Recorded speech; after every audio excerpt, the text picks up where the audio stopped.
Good evening, my name's Lonnie Barton. I'm here to do my persuasive speech. These are my cards for the speech. And I'd like to introduce you, Miss Holland, to my audience. 1, 2, 3, 4, 5, 6, 7, 8. Okay, so to begin, I would like to ask all of you to imagine two dogs that are in cages in our shelter system. The shelters, as we know, are a place where no dog wishes to be. Imagine these two dogs both having their cages open.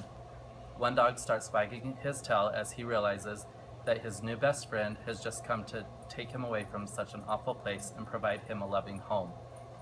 The other dog's tail doesn't wag when his cage is opened, but instead it cowers between his legs as he realizes that nobody is coming for him. But instead he senses his own death, waiting for him as he is led to a room where he will never return, due to no fault of his own. Unfortunately, this scenario plays out every single day in the life of millions of homeless animals. These two dogs are not just in your imagination, they are real. They do exist, and according to the American Society for the Prevention and Cruelty to Animals, also known as the ASPCA, they exist along with an estimated 7.6 million other dogs and cats that are thrown away into America's shelters every single year. This number is mind-boggling, and of these 7.6 million unwanted animals that end up in our shelters, nearly 3 million never make it out, but instead are euthanized. That is the equivalent, roughly, of the entire population of Las Vegas being killed every single year. Jane McCall, who wrote an article for the Dubuque, Iowa newspaper in 2010, cited a PetSmart charity's estimate that shelters don't kill 3 million animals a year, but upwards around 4 to 6 million animals that are actually put down due to pet overpopulation. So we need to ask ourselves, why are there so many animals in our shelters? The most common answer to this question is the lack of responsible pet ownership. And this also includes owners not spaying and neutering their pets. Liz Redder, president of OpSpot, a nonprofit organization, states that the cost of spaying and neutering is the #1 reason why most people fail to fix their pets. Others state that they thought their pets were too young to be neutered or spayed, and yet others admit that they just never got around to it. Yes, spaying and neutering pets is the most effective way to curb overpopulation, but more needs to be done. Before someone takes responsibility for an animal, they must understand that they must make a commitment to the animal for the rest of its life. Too often do people purchase animals when they are young and surrender them to shelters when the person tires of their animal. In fact, and again according to Jane McCall, 31% of all animals in our shelters are surrendered by their owners, or in other words, by the people who the dog or cat was depending on to care for them and provide for them. So let's think about it. If people would just stay true to their pets as their pets are true to them, nearly 1/3, or roughly 2.5 million animals would be spared the agony and despair of being in the shelter system.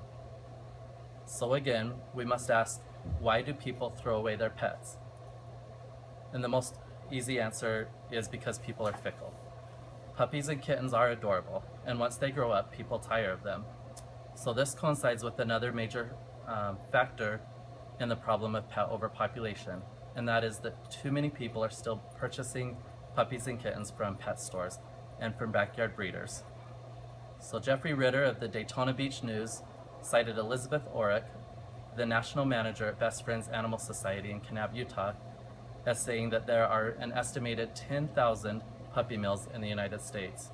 These puppy mills produce over 2 million puppies every single year, and which are the main source for pet stores.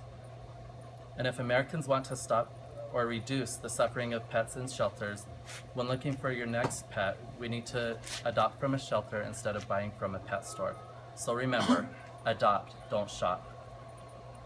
And one might argue that you can't find specific breeds of dogs in the shelter, or you can't find puppies or kittens, but the Humane Society of the United States tells us that 25% of all dogs in shelters are in fact purebreds. As for cats, shelters are always inundated with litters of newborn kittens that are given to them. Unfortunately for cats, nearly 70% of all cats that enter the shelters are put down rather than being adopted. The Humane Society also gives us good insight about Americans and their pets. They estimate that 65% of all households have either one or more dogs or cats within their homes. So how do Americans acquire their pets? Well, again, according to the Humane Society, they took a survey in 2015, and nearly 37% of all dogs in Americans' homes came from shelters. So this is extremely encouraging. However, it also lets us know that 63% of all households still are not acquiring their pets from the shelters, but are in fact getting them in another manner. 34% of them are buying from backyard breeders. 20% adopt unwanted animals from family members or friends. 6% are found in and taken in as strays, and 4% are purchased at pet stores.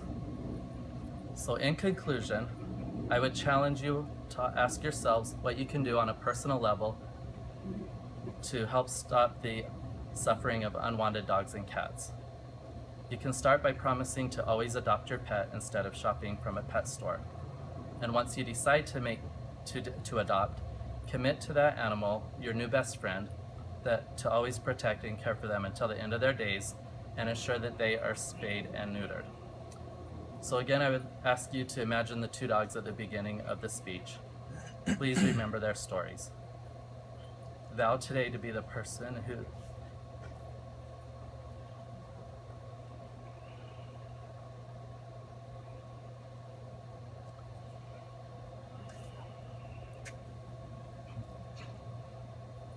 Vow today to be the person who saves a life and makes a tail wag. Be the person who rescues an innocent soul from experiencing the horror of the dreaded terror and death.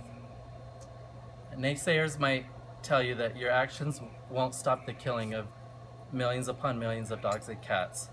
So what does it matter? I will tell you that it matters to the one. To the one whom you open the cage door for and promise to give a good life to. It mattered to that one. And for me, it mattered for my Wilma. It mattered for my Dudley. And it mattered for my Charlie. Thank you.